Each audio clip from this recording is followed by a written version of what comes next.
want to welcome you to the AT&T Park, the San Francisco Giants. This is the most connected ballpark in all of baseball. I mean, to think about it, it's just baseball? All sports. All right. All sports. We're just being very specific.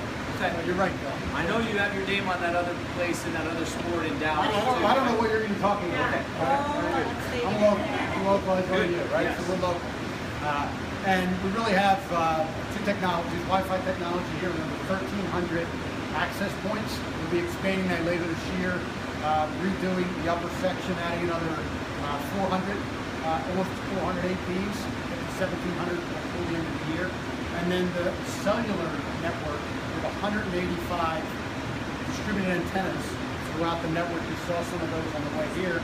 And with that, we serve UMTS technology and LTE technology. We have 4 carriers on the UMTS at 850 megahertz, 1900 megahertz, and on the LTE we just recently added a 3rd carrier, which is at AWS spectrum. Before that we had 1900 and a carrier at 700 as well. We really have the entire ballpark blanketed. Wherever you want to go in the network, or in the park, you'll have the network you need. So as folks are here at the Gotham Club, as we all saw, you can be catching a shag fly, right? Some little kids out there, you want to take a picture of that and send it out on Instagram, on Twitter, Facebook, whatever that happens to be. You want to be able to do it instantaneously and not when you get home and not at any other time. So in addition, beyond the technologies that are customer facing, there's something what's called EchoBot. And it's a system that consists of both hardware and software that was created internally with AT&T to help monitor and take the pulse of the network within the stadium at all times. So it runs 24/7, 365 days a year. And it just, I want to say simulates, but that wouldn't be the right word. It really is a mobile user in each of the sections of the stadium. And it runs through those tests, whether it's text message, whether it's surfing the web, placing a call, and sends that information back here to our control center so we know what's happening. If anything is off whatsoever, we know instantaneously and can take action. So that's running constantly, and during a game event like today, it'll be running as well, but we'll just run a lighter suite of tests so that it's not taking bandwidth and capacity away from the customer.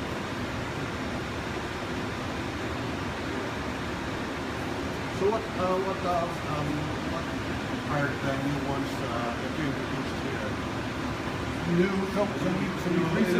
We've recently expanded from on our LTE platform. We have 2 carriers. We added a 3rd carrier, and the idea with capacity is to add it before it's needed. So as we add the capacity, we can grow into it. So the experience for the customer when they come here, for the fan when they're here, is the same last week, last year, as it is today, and as it will be tomorrow and next year. Because we're continuing to expand and provide all the capacity that's needed well in advance. How much data are you pushing through your network?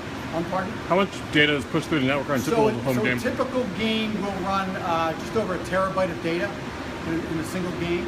And one of the largest, and that's approximately 3 million posts, social media posts with photographs. And I think it was game 4 last year, Bill, of the World Series. We had double that, more than double that. It was 2.08 terabytes of data just in that one game.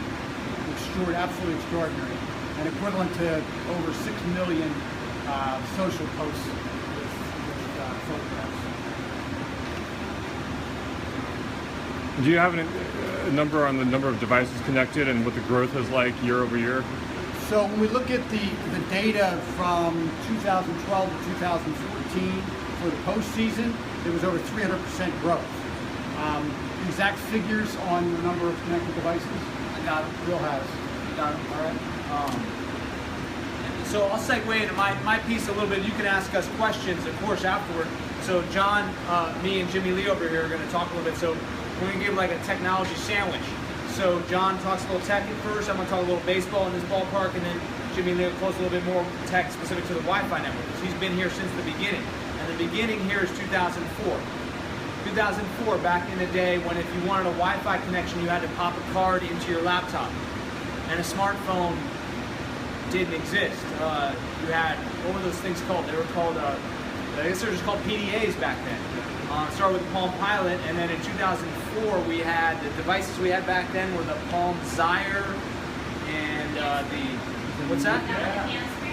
Handspring was still out, probably. BlackBerry? BlackBerry was not Wi-Fi enabled though, yet. Sony. The compact iPack had just come out that year, so there was a taste of these devices coming out. And AT&T really wasn't in the picture back then because it was Pacific Bell and SBC, which really is AT&T, but they had a different name back then. They were all kind of together. So back in 04, I think it was Pacific Bell Park at that point.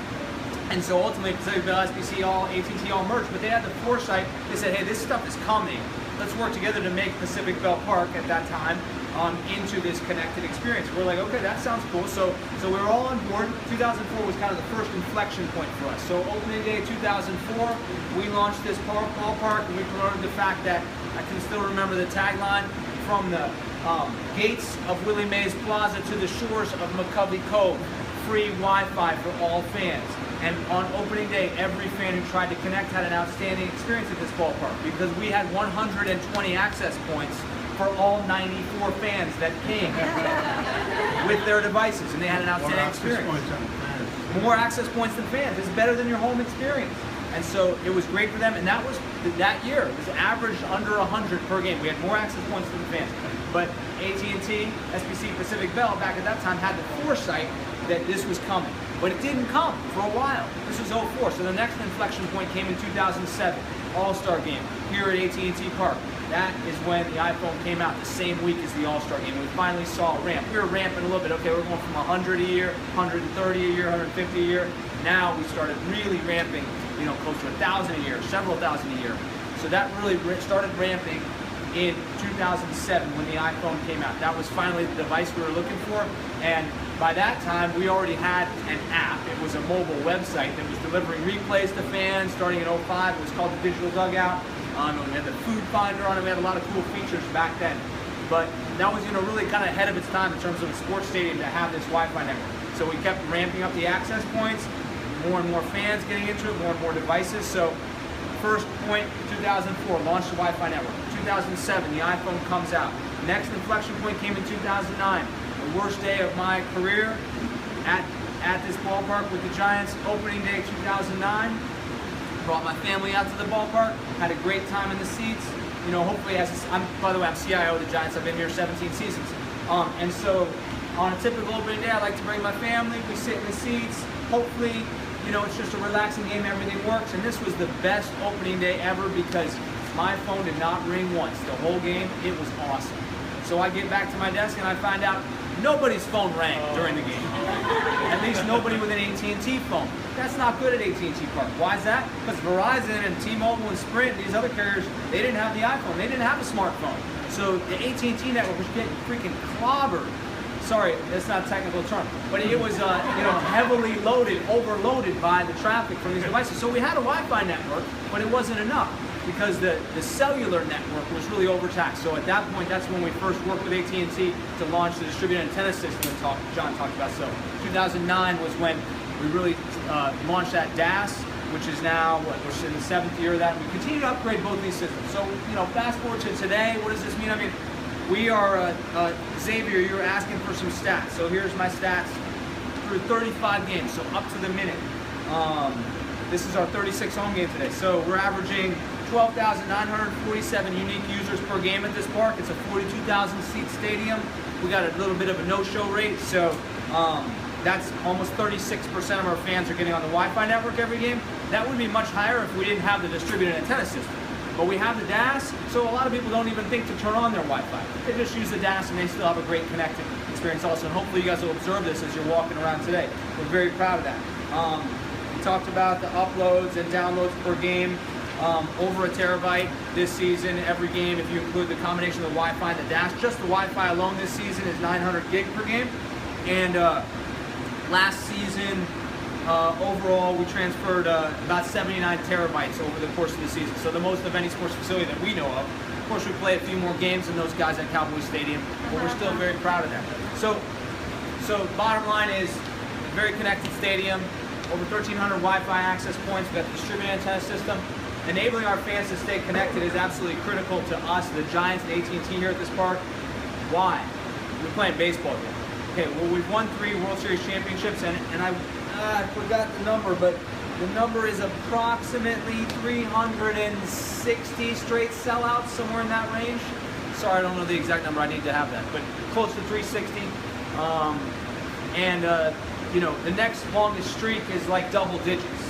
It's not like double digits. It's double digits, if that, in baseball. So this is a unique experience here at this park. We feel that enabling our fans to stay connected keeps them coming out the ballpark. If they can't stay connected, they'll stay home, they'll watch on TV, they'll do something else.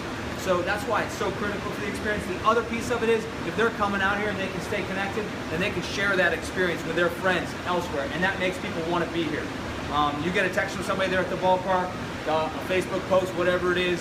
We feel like that's our marketing budget right there.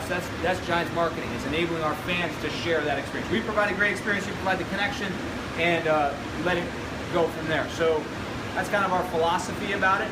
And we're 12 years into this Wi-Fi network today. I just read an article today that said by the end of this season, there will only be 2 ballparks left that don't have a Wi-Fi network, which is awesome. 2 baseball parks. 28 of the 30 will.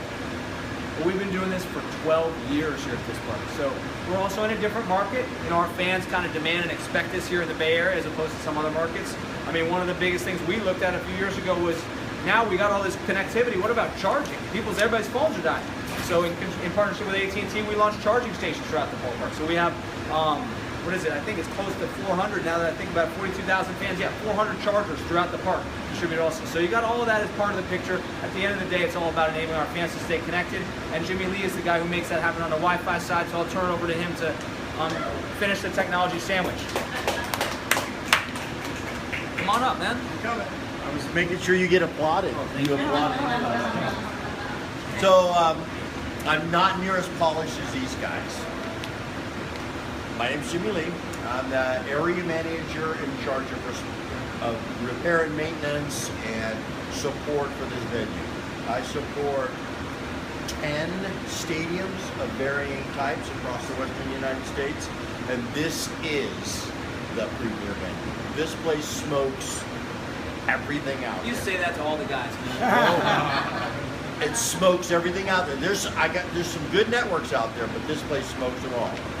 So in 2004, we designed a network with patch antennas and Cisco 1200 access points. They were all autonomous. There were no controllers, and the network ran on 4 bonded T1s. That's 6 megs. We ran the network that way in 2007. At the All-Star game, we did our first upgrade. We upgraded the circuit. We put in some more access points. At the 2007 All-Star game, if you're a baseball fan, you know that the first inside the park home run was hit. There were pictures of that on the internet within minutes of it occurring out on our Wi-Fi network here at the park. We have continued to upgrade. Today I'm running, as Bill and John said, 1,302 access points. The majority of them are 3,500 series or 3,700 series AC Wave 1 capable access points. I'm running a full gig circuit in this place now. We went to 100 meg and that lasted for a minute, then we went to 250, and now we're at a gig. And we're going to max it out pretty soon too. The access points, you'll see them, you've been walking around. They're very well hidden. You'll find some when you go out to the seats, under the seats. If you look out at the bleachers, you can see that they're very regularly spaced.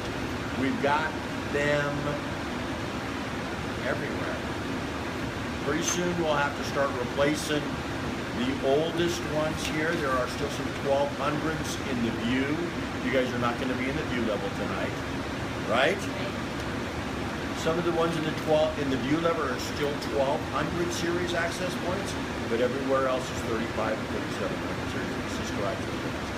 We went to a controller-based network in, I'm going to say about 2009, 2010. So they're no longer autonomous. They're all running on 5500 series Cisco controllers. I have a stack of 10 of them over there. So we're talking about next place we do the next upgrade, we're going to 8510s controllers because we want the best. I also run a stack of AAA servers over there. They do a lot of network monitoring. They do the firewalls.